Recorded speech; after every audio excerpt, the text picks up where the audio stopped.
नमस्कार, राज्यसभा टेलीविजन के कार्यक्रम मीडिया मंथन में आपका स्वागत है। मैं हूं उर्मिलेश। मीडिया मंथन में आज हम बात करेंगे मजदूरों के मसले और मीडिया। हम ये नहीं कह रहे हैं कि सिनेमा, क्रिकेट, क्राइम, खासकर शीना इंद्राणी जैसे मसालेदार क्राइम, फैशन, सेलिब्रिटी और कारपोरेट कवरेज पर केंद्रित मुख्यधारा मीडिया अचानक गरीबों, खासकर मजदूरों का हमदर्द बन जाए। ऐसा तो ढह चुके या ढहने के कगार पर खड़े समाजवादी मुल्कों में भी नहीं होता, लेकिन मजदूरों के मामले मीडिया से बिल्कुल गायब रहें, इसका तर्क भी समझ में नहीं आता। आखिर वह मजदूर जो ट्रेन के लिए पटरी बिछाता है, कारों के लिए चमचमाती सड़क, आपके पहनने के लिए एक से एक सुंदर परिधान, आभूषण, कलम, कैमरा, दवाई, चटाई, मकान, दुकान और मॉल्स सब कुछ तैयार करता है। खबरों की दुनिया से वह बहिष्कृत सा क्यों है? सवाल उठना स्वाभाविक है। मई दिवस या इस तरह के कुछ खास मौक़ों पर हमारी सरकारें भी बताती हैं कि आर्थिक तरक्की में मजदूरों की बहुत बड़ी भूमिका है। प्रगति के लिए पूंजी और बुद्धि लगाने वाले भी अपनी पीठ ठोक सकते हैं, पर क्या ये सच नहीं कि ग्रोथ रेट की सारी चमकीली कहानियों के पीछे असल हाथ तो मजदूरों का है, पर वे पिछड़ेपन और बेहाली के अंधेरे दलदल में फंसे हैं। शासन और लोगों को गरीबी रेखा से ऊपर उठाने में लगा है, पर 4 से 7 हजार के बीच महीना पाने वाला मजदूर मंदसौर से मुंबई, काशी से कापसहेड़ा तक जिस तरह के नरक में जीने को अभिशप्त है, उसमें उसका या उसके किसी परिजन का गंभीर रोगों का शिकार होना आम बात है। बीमारी के दंश का शिकार ऐसा परिवार फिर शायद ही कभी गरीबी रेखा से ऊपर उठ पाता हो।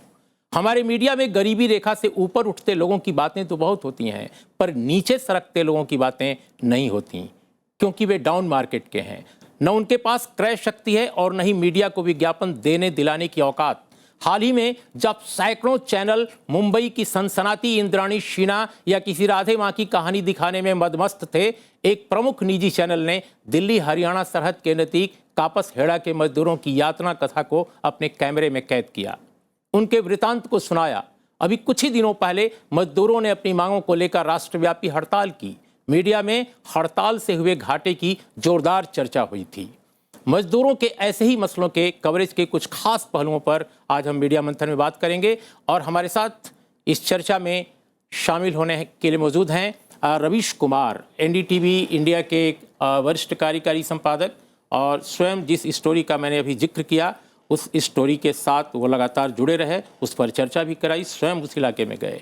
हमारे साथ हैं परंजय गुहा ठाकुरता, जाने माने अर्थशास्त्री और वरिष्ठ पत्रकार।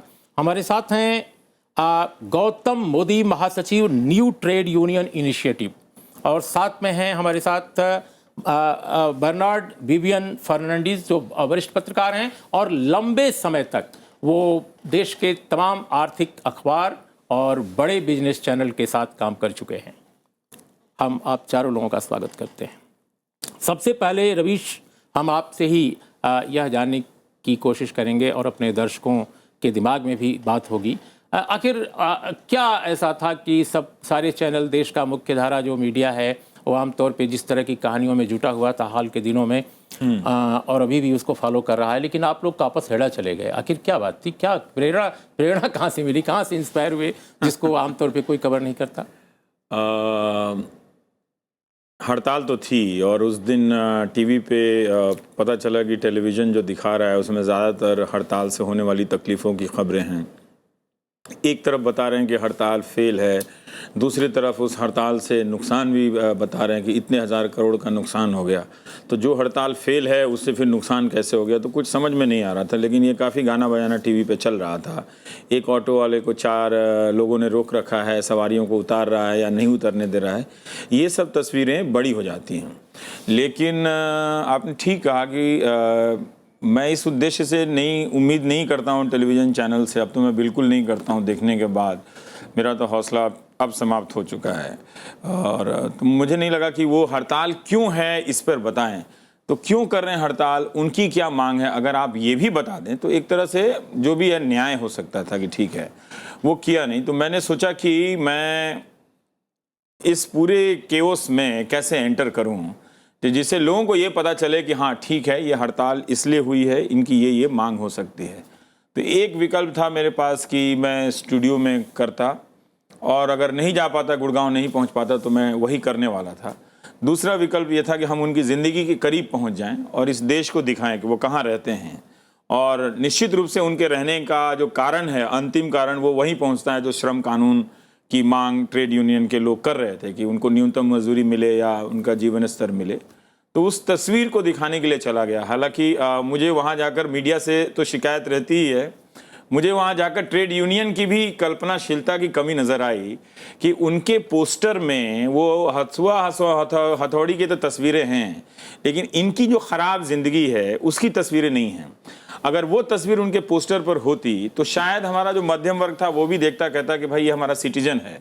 अगर मजदूर नहीं भी है तो एक नागरिक होने के नाते कम से कम शौचालय, पानी, बिजली का अधिकारी तो है ही, जैसे हम और आप हैं।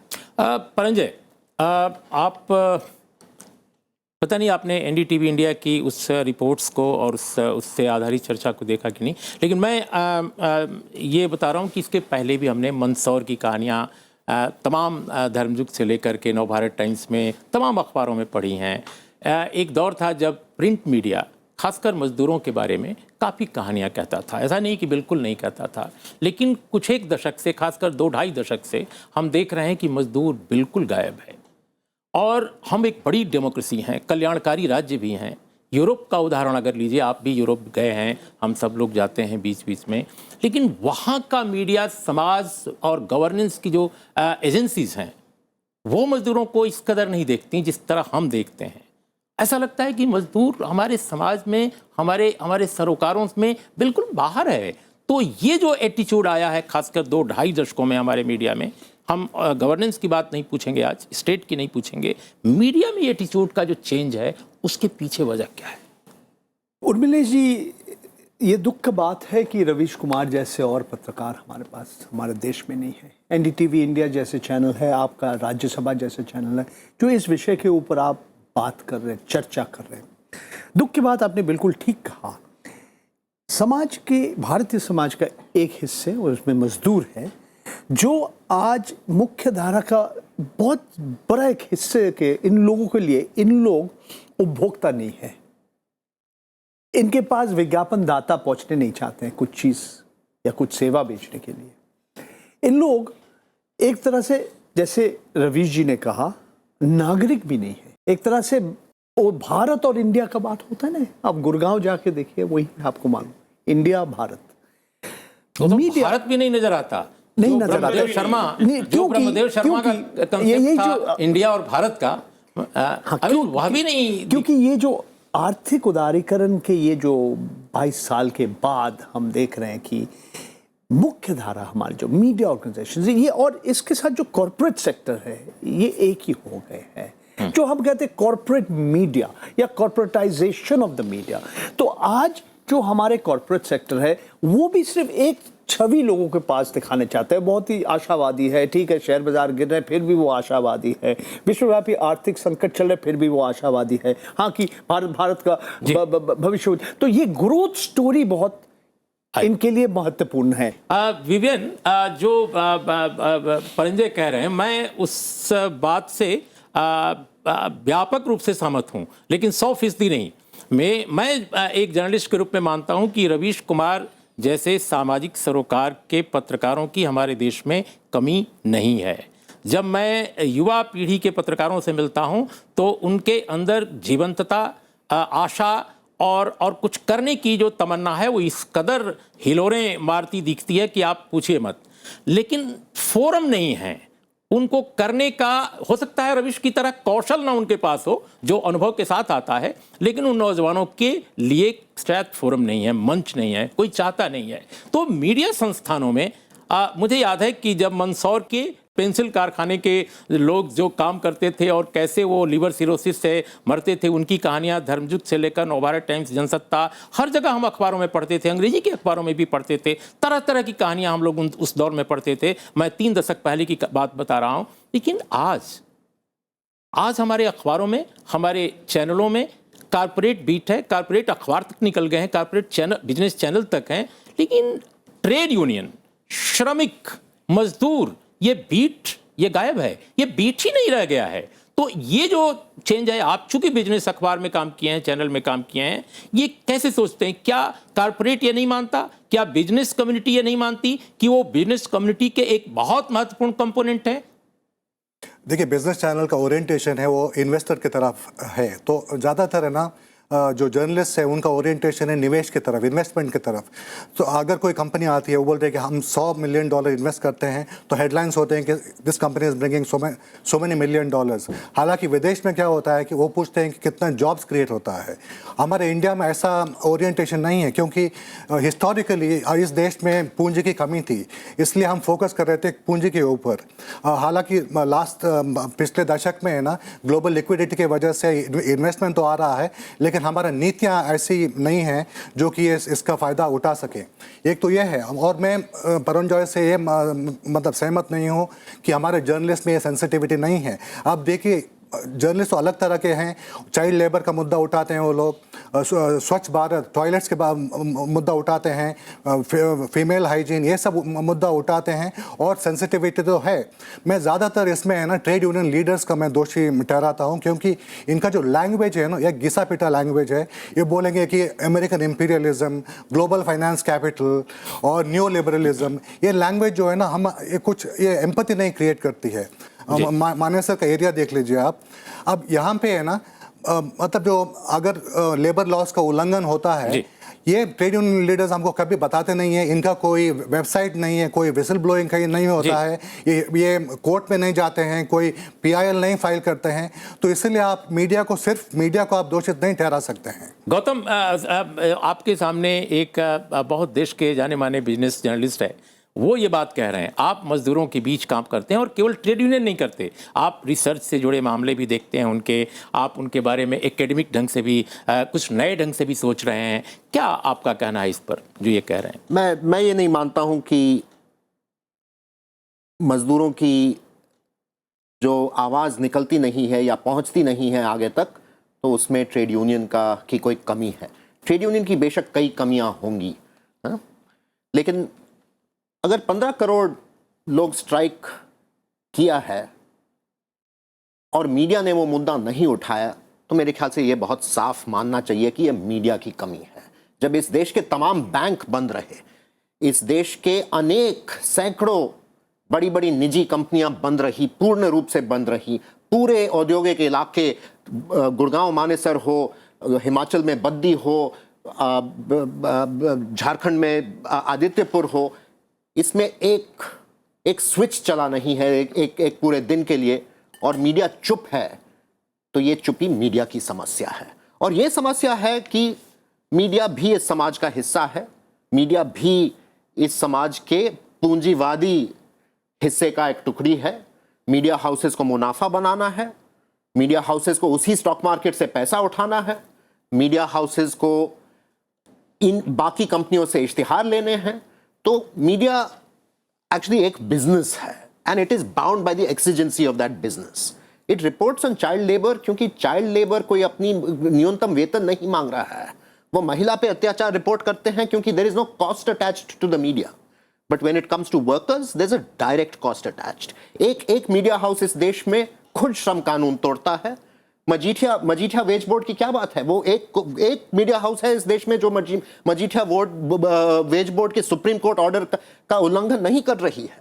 कुछ ने लागू किया है, कुछ एक ने, बहुत बहुत गिने चुने हैं, छोटे वगैरह से संचालित। जी बिल्कुल, जो प्रॉफिट मेकिंग मीडिया हाउस की मैं बात कर रहा हूं। मुझे लगता है गौतम मोदी ने बहुत महत्वपूर्ण सवाल उठाए हैं, लेकिन ये जो सवाल हैं, क्योंकि बहुत सारे मीडिया संस्थानों के पास उन्होंने अपने धंधे को आगे बढ़ाने के लिए, और शायद पत्रकारिता को भी, जैसा वो दावा करते हैं, उन्होंने प्राइवेट ट्रीटीज भी की हैं, और ये प्राइवेट ट्रीटीज बहुत सारे इंडस्ट्रियल हाउसेज के साथ हैं, आप जानते हैं। और इन प्राइवेट ट्रीटीज का क्या प्रभाव हमारी पत्रकारिता पर पड़ रहा है, हमारे मजदूरों के कवरेज पर, गरीबों के कवरेज पर, उस तरह की स्टोरीज पर, ऐसी कथाओं पर क्या पड़ रहा है, हम इस पर भी चर्चा करेंगे। लेकिन अभी एक छोटा अंतराल लेते हैं।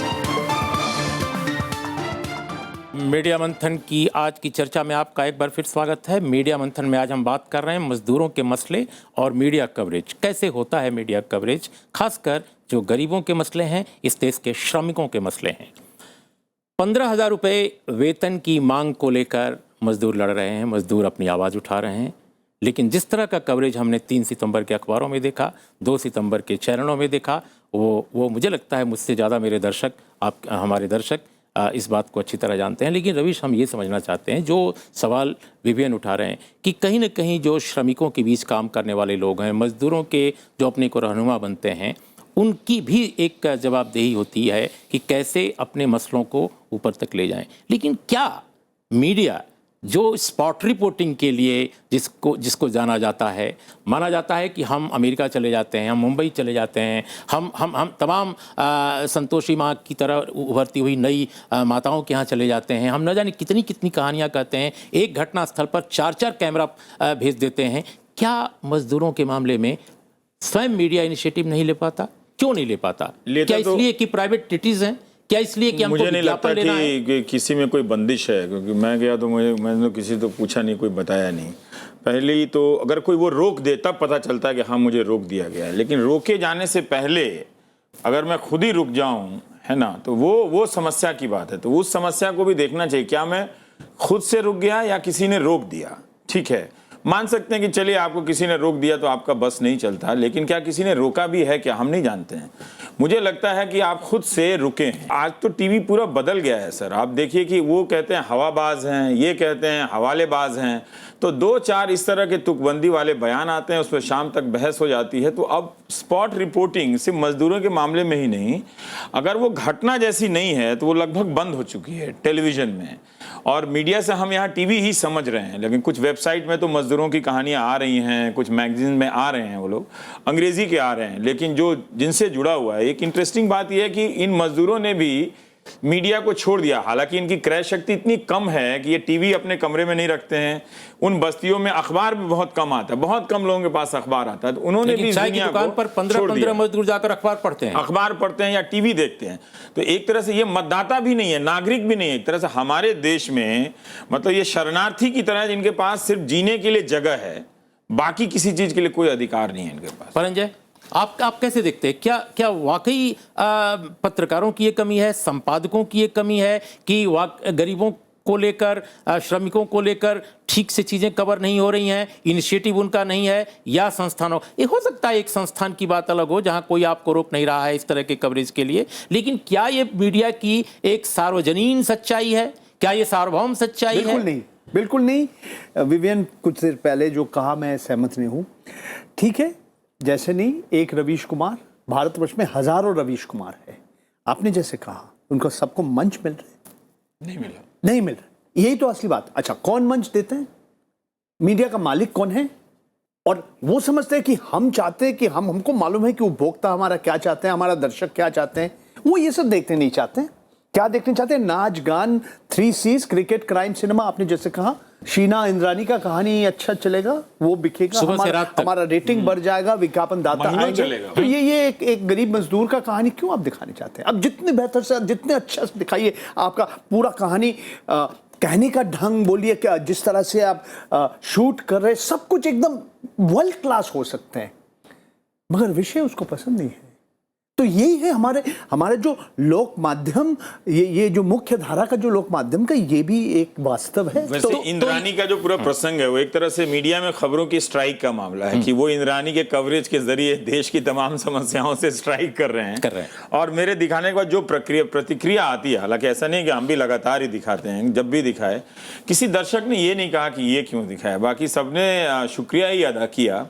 वो दर्शक जो बहुत ज़्यादा उपभोक्तावादी माने जाते हैं, वो उन्होंने शुक्रिया ही अदा किया कि हमें कोई दूसरी तस्वीर तो पता चली। ये लाइन उनकी प्रतिक्रिया में आती है, यानी कि वो भी जानना चाहते हैं कि दूसरी तस्वीर क्या है। गौतम, मैं जो समझता हूँ कि हमारे देश के जो पब्लिक ब्रॉडकास्टर्स हैं, कुछ एक अखबार भी अभी भी हैं जो इस तरह की कहानियाँ लगातार कहते हैं।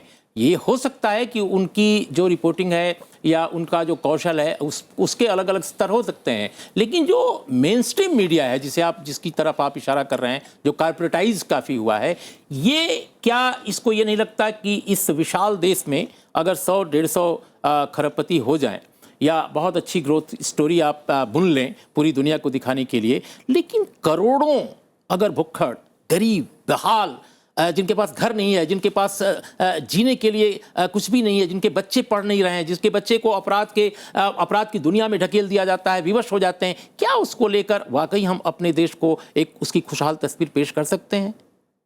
एक शाइनिंग इंडिया, एक चमकता भारत ऐसा बना सकते हैं? तो अगर नहीं कर सकते तो मीडिया की इस पर नजर क्यों नहीं है? मीडिया की नजर इसलिए नहीं है क्योंकि मीडिया भी एक जो समाज का हिस्सा है, एक आइडियोलॉजिकल हिस्सा भी है। और वो आइडियोलॉजी का ये भी मतलब होता है कि जब एक निजी कंपनी कानून तोड़ता है तो उस पर कोई रिपोर्टिंग नहीं होती है। जब निजी कंपनी कर्जा, सरकारी बैंक से कर्जा उठाता है तो वो निजी कंपनी का नाम नहीं आता है, वो वहां पे राइट टू प्राइवेसी होता है। लेकिन सरकारी बैंक घाटे में जब जाता है तो ये दिखाया जाता है कि सरकारी बैंक का मैनेजर ने बिना बात कर्जा किया, गलत कर्जा किसी को दिया। हकीकत ये है कि एक्चुअली टुडे अगर आप ये समझाया जाए कि मजदूर वर्ग की बात छोड़ दीजिए, कामगार की बात छोड़ दीजिए, लेकिन इस देश में जो नॉन परफॉर्मिंग एसेट की बात है, वो non performing assets are actually a barometer of corruption of the private sector. These are loans taken from public sector banks to make profit. Those loans are not making profit. Are workers responsible for those losses of companies that are not making profit because they're excessively leveraged? NPA जो है वो निजी क्षेत्र के भ्रष्टाचार का एक measurement है, और ये मीडिया के कहीं निगाह पे नहीं है। तो कोई दूसरा तरीका भी हो सकता है, वो रियलिटी है, ठीक है।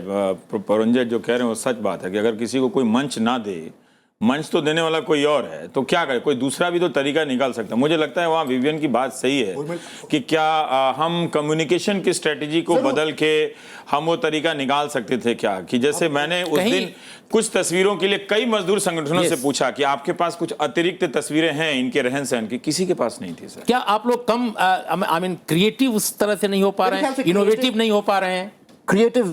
क्रिएटिविटी की बात नहीं है, ये जरूर एक कमी है कि 21वीं सदी की टेक्नोलॉजी, ये लार्जर क्वेश्चन नहीं है पर एक छोटा सा सजेशन, 21वीं सदी की टेक्नोलॉजी हम पूर्ण रूप से अपना नहीं पाए हैं, ये जरूर एक कमी है। हमारा संगठन एक वेबसाइट चला सकता है, और मैं ये भी कह सकता हूं उस वेबसाइट पे भी हमारे खुद के संगठन की तस्वीरों की कमी है। विवियन, एक बात जो आप अभी कह रहे हैं बार बार, हम उसको एक सेकंड, मैं यही समझना चाहता हूं विवियन आपसे, हमारे पास बहुत कम समय है, कि ठीक है कि जब एक सरकार किसानों को कुछ हजार करोड़ देती है, उनके कर्ज माफ करती है, तो मीडिया में हायतोबा मचता है कि भाई ये अनप्रोडक्टिव एक्सपेंडिचर है। जब मजदूरों की किसी मांग का सवाल आता है तब भी थोड़ी बहुत मरमरिंग होती है कि साहब हम कैसे दें, जैसे इन्होंने मजीठिया की चर्चा की।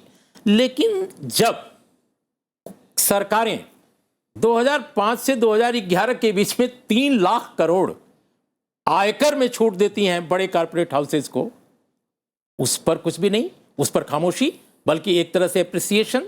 तो ये जो एक सोच का फर्क है मीडिया में, या एक दिशा का फर्क है, वो उस पर आप क्या कहेंगे? देखिए, ये जो टैक्स फोगोन जो है ना, ये अंग्रेजी में इसको रेड हेरिंग बोलते हैं। इंदिरा गांधी के टाइम में इनकम टैक्स रेट होता था 90%, अभी आपने 30% कर दिया। इसका मतलब ये नहीं कि आपने 60% का छूट दिया है। I mean this is extortionate rates at one time. ये सब जो आइडियोलॉजिकल ब्लिंकर्स है ना, जो मोदी साहब के हैं, ये सब देखिए मैं इससे सहमत नहीं हूँ। ये तो घिसी पिटी बात करते हैं। अब देखिए, ये लोग हिस्ट्री के मतलब दूसरी साइड में है।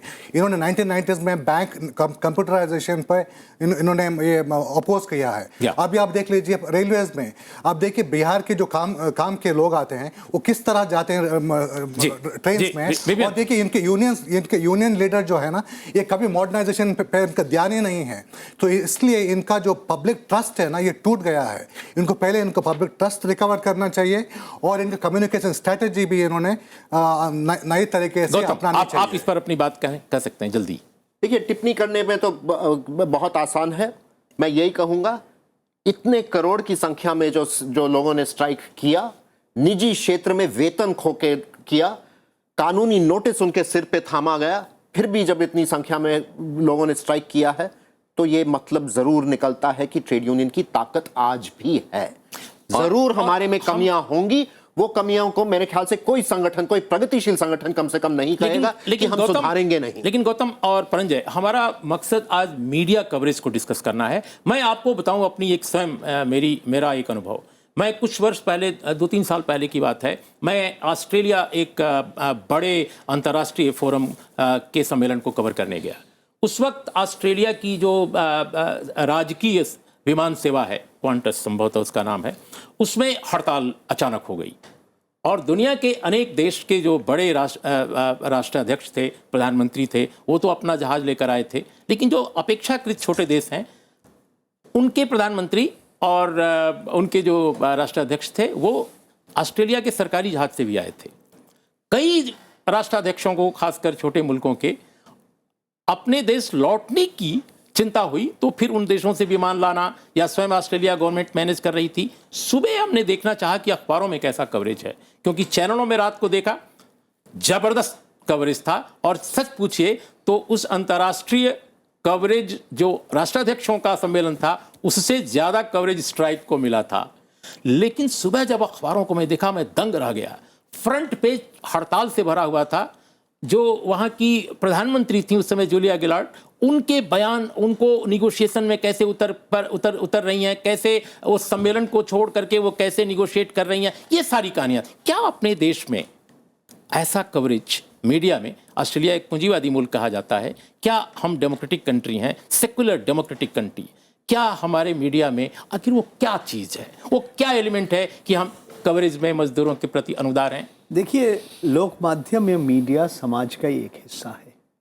आपका समाज जैसा है, एक तरह से वो आईना, आप बोलते हैं ना आईना, वो शीशा आपको दिखाते हैं, मगर ये आईना तो सबको तो नहीं दिखाते। जो लोक माध्यम का जो मालिक है और जिसके लिए वो अपना जो कारोबार चला रहे हैं, उनके लिए तो ये। लेकिन कारोबार तो पहले भी वही चला रहे थे। क्या फर्क आया है? देखिए, मैं 20-25 साल पहले मैं समझता हूँ, हमारे देश के बारे में मैं कहना चाहता हूँ, हमारे देश के संक्षेप में जो मध्य वर्ग का लोग और ऊपर जो अमीर लोग हैं, वो एक तरह से बाकी लोगों के बारे में एकदम उनका बात भूल गया।